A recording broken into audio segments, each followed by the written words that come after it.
Mr. Speaker, distinguished colleagues, isang mapagpalayang hapon po sa ating lahat. I rise to place on record this manifestation of support for Honorable Francisco Kiko Barsaga and to express my strong opposition to any move seeking his suspension from this august chamber. From Voltaire's philosophy of tolerance and freedom of expression, this line is often quoted, "I may not agree with what you say, but I will defend to the death your right to say it."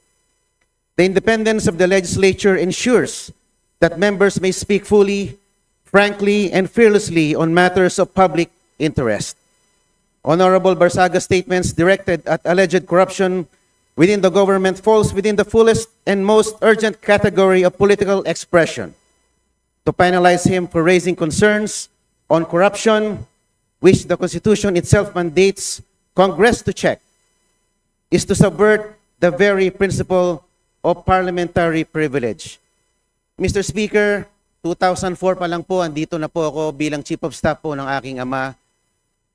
Nakita ko po ang mga oposisyon na grabe magtuligsa sa administrasyon. Nandyan po ang mga magigiting na miyembro ng Makabayan Bloc na sila sa Turo Campo, Lisa Masa, Joel Berador, na talagang magigiting na mga figura ng oposisyon. Pero hindi naman po sila naharap sa mga ethics case, gano'n man sila kaanghang magsilita laban sa administrasyon.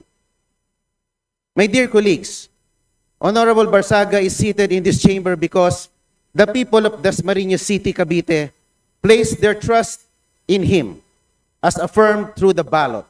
Article 6, Section 6 of the Constitution states that members of this House derive their authority exclusively from the electorate.